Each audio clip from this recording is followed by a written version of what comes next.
Bismillahirrahmanirrahim. Assalamualaikum warahmatullahi wabarakatuh. Salam rahayu sagung dumadi. Sahabat kita pamungkas dimanapun Anda berada, syukur kita panjatkan kehadirat Allah Subhanahu wa Ta'ala yang telah memberikan kita kenikmatan yang sangat luar biasa, yaitu nikmat sehat.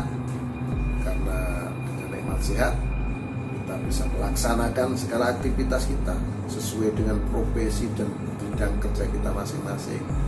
Jadi nikmat yang paling utama yang diberikan Gusti Allah kepada kita itu adalah nikmat sehat, teman-teman. Karena sehat inilah kita bisa meraih sukses, meraih impian-impian kita yang belum kita dapatkan. Dan teman-teman, di sini akan saya sampaikan bahwasanya Anda harus optimis, Anda harus yakin bahwasanya semua orang pantas untuk menjadi orang yang sukses. Jadi harus terus bersemangat, teman-teman. Yang penting sehat dulu. Kalau udah sehat kita akan berpikir cerdas, teman-teman. Akan terus mencari jalan untuk meraih sukses. Meraih kejayaan-kejayaan yang kita inginkan. Jadi harus bersemangat. Kita pasti tahu nih, sahabat Turuna Pamungkas ya. Kita harus semangat nih, saya kasih tahu nih. Ini satu bukan rahasia sebetulnya. Mungkin teman-teman ada yang belum tahu. Kalau sudah tahu ya anggap saja ini sebagai pengingat gitu ya, teman-teman ya. Bahwa Gusti Allah itu memberi kekuatan kepada manusia sangat luar biasa. Kekuatannya apa? Apakah mengangkat beban? Nah, itu dengan latihan, teman-teman, dengan latihan fisik. Nah, apakah dengan ilmu kebatinan? Nah, itu juga salah satunya. Yang paling utama, Gusti Allah itu memberikan kenikmatan, memberikan kehebatan kepada manusia itu akalnya, sahabat. Akal, karena dengan akal dan pikiran kita bisa berbuat apa saja. Jadi pikiran manusia ini tidak terbatas. Kemampuan pikiran manusia ini tidak terbatas, teman-teman. Buktinya apa? Sudah terlihat kan, buktinya banyak sekali. Seperti yang sekarang ini. Kita cukup di genggaman kita bisa melihat video YouTube, kita bisa melihat televisi dan lain-lain, cuma di genggaman kita. Nah, di smartphone, teman-teman. Itu hasil karya cipta siapa? Akal dan pikiran manusia. Nah, makanya teman-teman, gunakanlah akal Anda untuk meraih sukses yang kita inginkan. Jadi kita harus selalu bersemangat, selalu yakin, bersemangat. Karena apa? Karena setiap manusia berhak menjadi sukses, setiap manusia berhak menjadi kaya, setiap manusia berhak untuk hidup bahagia. Bahagia itu bagaimana? Bahagia itu di dalam hati kita masing-masing, teman-teman. Di dalam hati kita masing-masing. Bahagia itu tersimpan di dalam hati kita. Nah, kalau kita melihat seseorang, oh itu bahagia, itu belum tentu. Oh itu senang, hartanya melimpah, belum tentu, teman-teman. Kenapa demikian? Satu contoh, kita sering melihat di layar kaca, di media sosial dan lain-lain, ada seorang pejabat negara, contohnya DPR atau menteri dan lain-lain, kurang besar apa gajinya, kurang kaya apa mereka, tapi mereka masih melakukan tindak pidana korupsi. Itu ya, teman-teman. Jadi kebahagiaan bukan diukur dari materi, kebahagiaan bukan diukur dari situ, teman-teman. Namun kebahagiaan itu dirasakan di hati kita. Bagaimana supaya kita bisa bahagia? Hanya satu, teman-teman. Kita bisa bahagia dengan cara kita selalu bersyukur kepada Gusti Allah. Kalau kita bisa bersyukur akan nikmat yang diberikan oleh Gusti Allah, itulah bahagia. Nah, itu, teman-teman ya. Itu satu pesan yang saya sampaikan. Semoga ini menambah atau mengingatkan intinya. Saya tahu teman-teman semua pasti sudah paham ini. Ini sekedar mengingatkan sahabat-sahabat ya, karena ini adalah forum silaturahmi. Channel ini forum silaturahmi. Saya sangat bersyukur di sini bisa berbagi kepada teman-teman. Itu saja intinya ya sahabat ya. Dengan kemampuan diberikan Gusti Allah ini, akhirnya saya bisa berbagi. Dan kali ini pada kesempatan ini saya mohon izin kepada teman-teman, sahabat Rumah Pamungkas dimanapun Anda berada. Beberapa hari yang lalu saya sempat melihat channel YouTube punya orang itu berita ya, bukan channelnya ini berita, memuat berita-berita. Saya kurang tahu tepatnya di mana. Nanti ada cuplikan video sedikit saya kutip nanti di sini ya teman-teman ya. Nah, itu ada beberapa bungkusan itu ditanam di kuburan. Nah, ini ada foto-fotonya juga teman-teman. Jadi di berita tersebut saya sedikit melihat, saya nggak sampai habis melihatnya ya. Itu ada beberapa bungkusan itu seperti dibungkus seperti pocong, itu kecil-kecil. Nah, jumlahnya berapa saya kurang begitu memperhatikan ya teman-teman ya. Nanti sedikit videonya saya taruh di sini ya. Itu di pemakaman, jadi ada warga sekitar lewat tuh ditercium bau busuk, itu langsung dibongkar, nggak begitu dalam tanamnya teman-teman ya. Di situ ada foto-foto orang. Nah, di sini saya ingin jelaskan kepada sahabat Rumah Pamungkas, ini satu bentuk ilmu teluh atau santet ya sahabat ya. Ilmu santet atau teluh itu bisa hanya melukai, bisa sampai menghilangkan nyawa di sini. Jadi kita harus hati-hati. Dan ini kalau di negara kita ya santet teluh seperti itu. Kalau di negara luar sana mungkin voodoo itu ya ilmu teluh, ilmu santet itu di luar negeri itu namanya voodoo.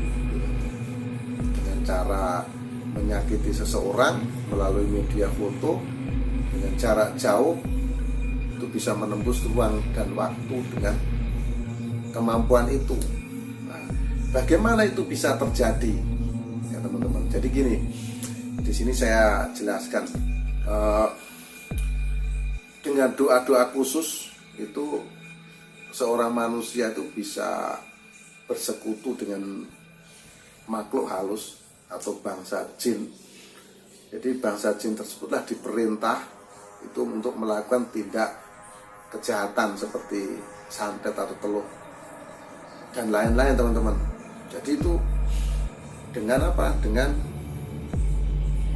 bantuan bangsa halus atau makhluk halus. Nah, itu sahabat ya. Dengan perjanjian khusus biasanya. Nah, biasanya ada yang dikorbankan.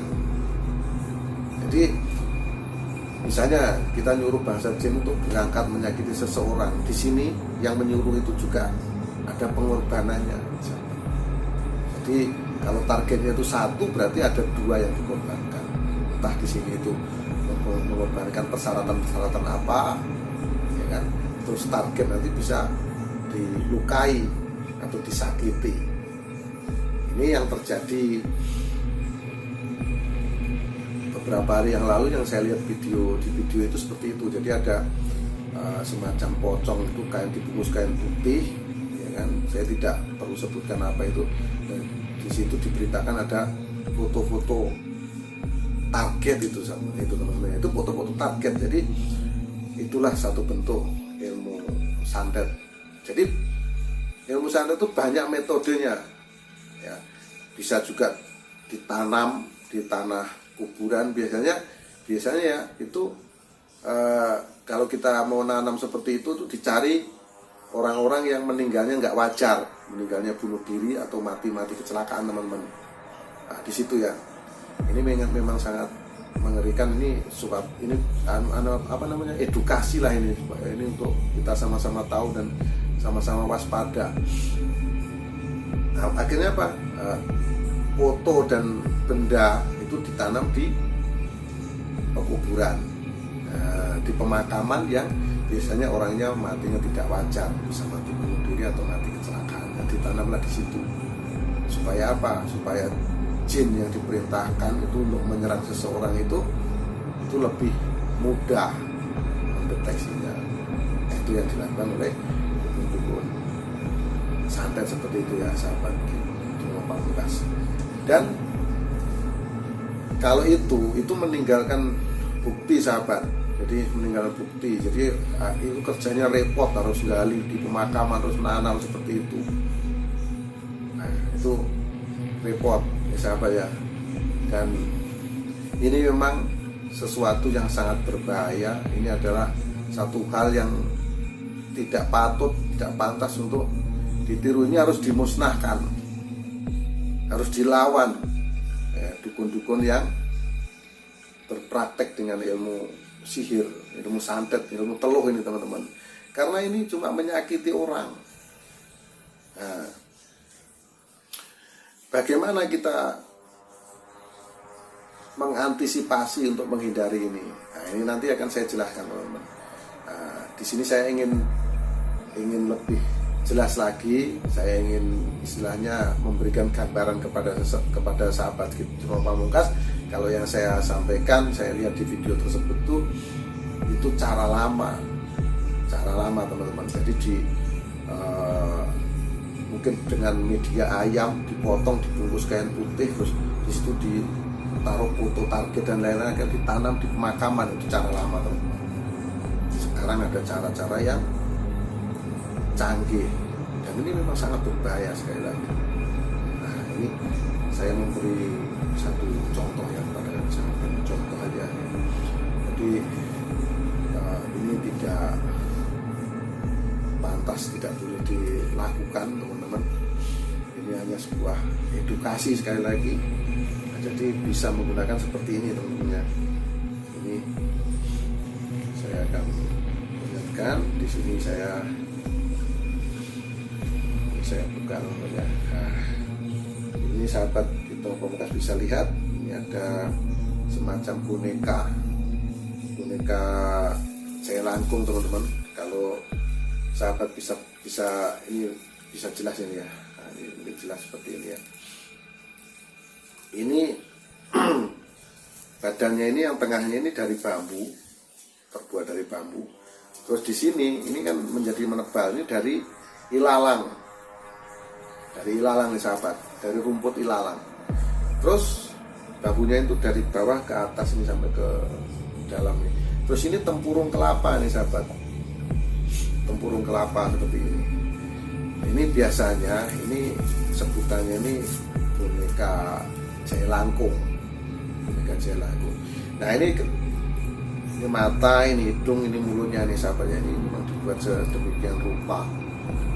Ini jadi nggak perlu yang saya sebutkan tadi, sebetulnya itu cara lama ya.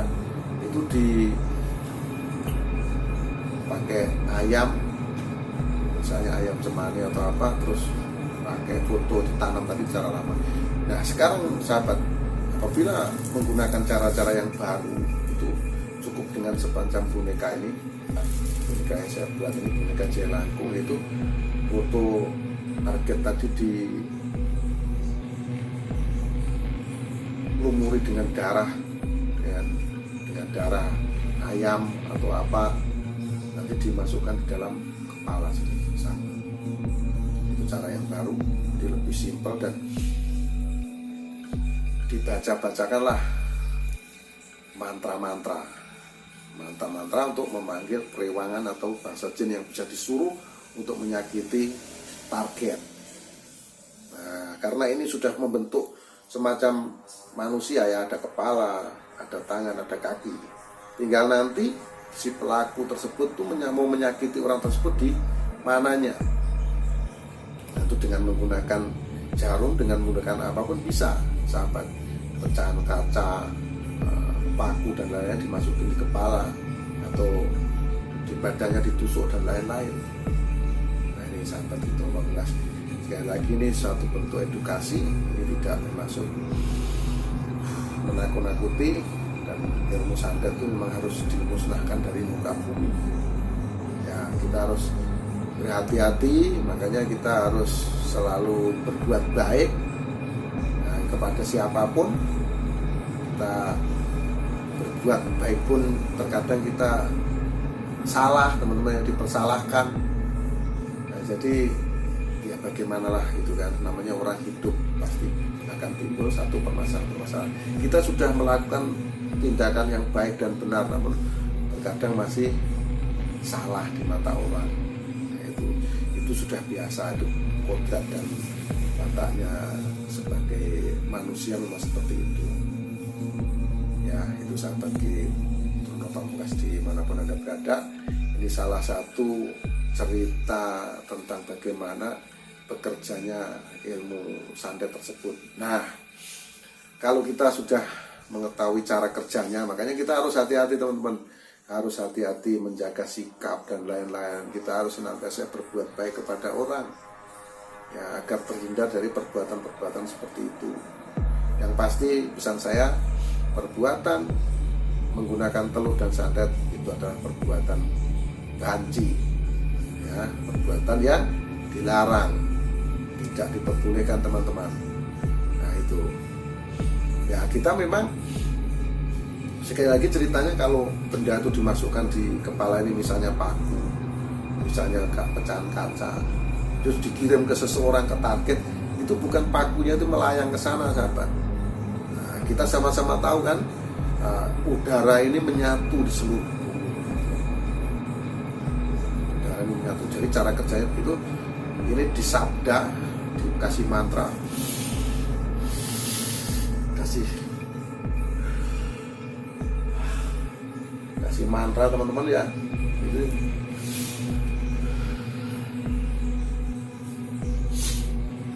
dimasukkan bangsa gaib itu di dalam boneka tersebut, karena di dalamnya sudah terisi foto, ya teman-teman, foto target, lalu dikirimkanlah ke orang tersebut yang jaraknya jauh. Nah, benda-benda yang ada di dalam ini, karena di dalamnya juga ada udara dan lain-lain, ini berubah menjadi semacam molekul, teman-teman. Molekul itu ya seperti ada, kalau udara ini kan terkadang kita ada basahnya gitu ya, ada basahnya. Nah, jadi terasa berkeringat gitu, ada basahnya. Seperti kalau kita di kompresor untuk pompa angin tuh biasanya ada airnya, ada cairan. Ya seperti itu ya.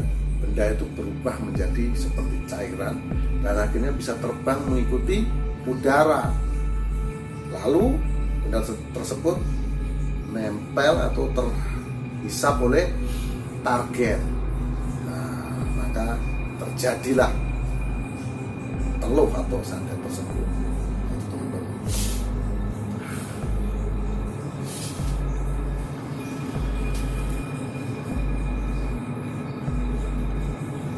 Ya sahabat Truno Pamungkas dimanapun Anda berada, itulah cerita edukasi tentang santet.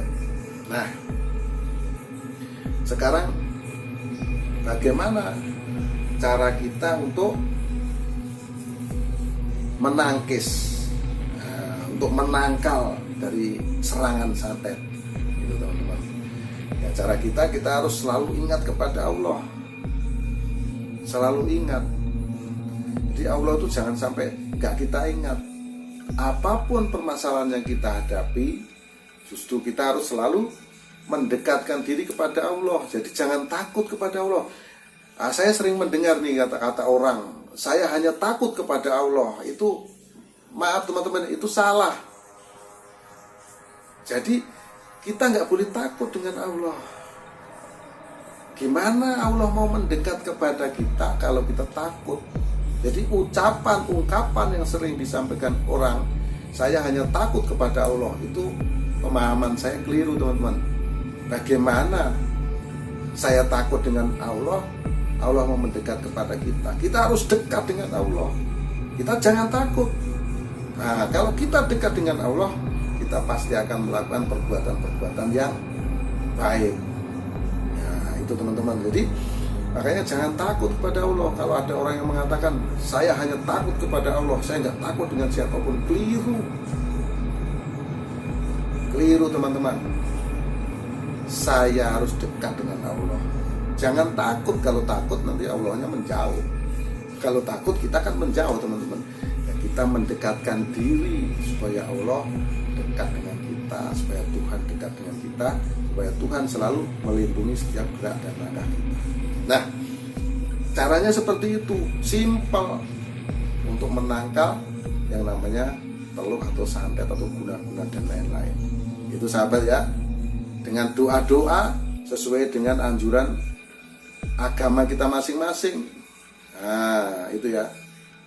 Jadi kita itu harus kembali ke fitrah kita sebagai manusia. Fitrahnya apa ya? Kita tidak boleh sombong, tidak boleh adigang-adikuno. Jangan pernah menyakiti orang lain kalau Anda tidak mau disakiti orang lain. Jadi intinya seperti itu teman-teman. Saya rasa cukup, dan ini cukup mudah bagaimana kita mengenal sedikit tentang ilmu santet atau teluh dan bagaimana cara menanggulanginya. Saya sangat bersyukur kali ini bisa sedikit mengupas tentang ini ya teman-teman. Nah, demikian yang saya sampaikan. Mohon maaf atas segala kehilapan, kata-kata yang kurang sopan, kata-kata yang kurang berkenan, kata-kata yang tidak sempurna. Ini adalah satu bentuk hiburan. Cuma hiburan, sekali lagi, hanya hiburan sekali lagi. Karena video dibuat ini adalah untuk kita bersilaturahmi. Sekali lagi mohon maaf atas segala kekilapan, kesalahan, kata-kata yang kurang sopan. Karena semua tahu, teman-teman tahu, kebenaran itu hanya milik Allah Subhanahu wa ta'ala. Dan kesalahan mutlak milik manusia, termasuk saya Pamungkas. Akhirul salam. Wabillahi taufiq wal hidayah. Wassalamualaikum warahmatullahi wabarakatuh. Salam Rahayu. Sagung Dumadi.